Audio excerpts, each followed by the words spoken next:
Grace and peace, and welcome to 5 Minutes of Faith, presented to you by Believers Ministries, where we are reaching the community with the love of Christ, one person, one family at a time. Join us today as we take excerpts from our guest speaker, Minister Doreen Dawkins from Raymond. Today's subject is going to be Thanksgiving. Thanksgiving. The first scripture that we will read is found in Psalm 136.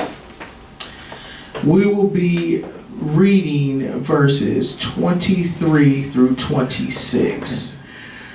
Although this holiday is once a year, we should be thankful every day. Amen. Every day should be Thanksgiving. No, I'm not saying you run to the store and get the spread for the food every day. But every day should be a day of thanksgiving for what the Lord has done. Amen. In Psalm 136, now it's a long division of Psalm. So we're not going to read all the verses. But it lists some of the things, not all of the things that we should be thankful for. Such as God's creation. And also some of the specific things that God did for the children of Israel, like parting the Red Sea. But this is by no means a complete list of the things that we should be thankful for. Psalm 136 verse 23 says, "Who remembered us in our low estate, for his mercy endureth forever." That same verse in the Amplified says, "Who faithfully remembered us in our lowly condition, for his loving kindness endures forever." The first thing we should be thankful for is how the Lord remembered and continues to remember us in the low times of our lives. Amen. Life happens. It rains on the just and the unjust. So stuff hits your life that it wasn't like you made bad decisions, just the way it is. Now sometimes, we cause some stuff and, but in the low times, God is still there. Aren't you glad that God don't say, you messed up, you made the wrong decision. Poof, there it is. There you go. God don't do that. And aren't we glad for his mercy? Verse 25, King James Version. "Who giveth food to all flesh, for his mercy endureth forever." That same verse in the Amplified said, "Who gives food to all flesh, for his loving kindness endures forever." The third thing we should be thankful for is food or daily living, the necessities of life. Because the reality is sometimes we just assume, we just get ungrateful for stuff. We go, oh, that's supposed to happen. But look at all the people in other countries that don't have enough to eat. Now, whether you had what you wanted to eat on Thanksgiving or not, you still probably had something to eat. And think about all the times some people were poor stewards of their money. Some people went to the casino and went to some other places and spent up the grocery money, spent up the rent money. But God showed mercy and let you still be able to stay there. And God showed mercy and let you still be able to eat.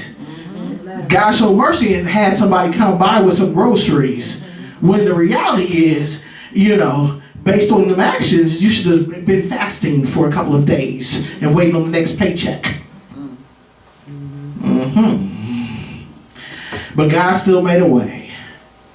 John 3:16, "For God so loved the world that he gave his only begotten Son, that whosoever believeth in him should not perish but have everlasting life."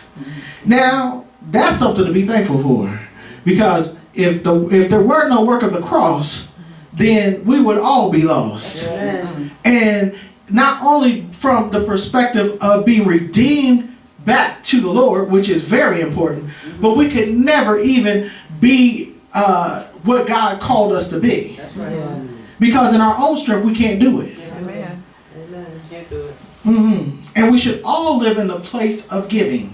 Yes. Because he gave, then we should give. That's right. Because he gave his life, we should give freely the gifts that God blessed us with. That's right. During our time together, we have discussed some reasons that we should be thankful and live our life with the spirit of giving. Before we beg our God and our family and our friends. For anything else, we need to take a few minutes to be thankful for what God has already done and for what we already have.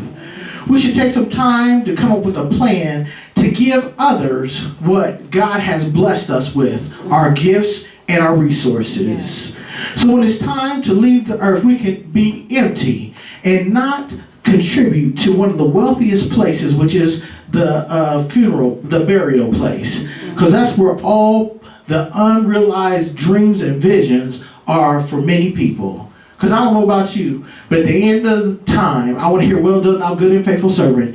Enter into the joy of the Lord. I don't want to hear, depart from me, you worker of iniquity. I knew you not. And the only way we're going to do that is to be thankful and to give of what God told us to give of. The Lord has encouraged you today, and we'd like to take this time to cordially invite you to join us for service. And we're located at 465 Waterbury Ct Suite E, Gahanna, Ohio. For more information about our services, feel free to visit the web at www.believersministries.net.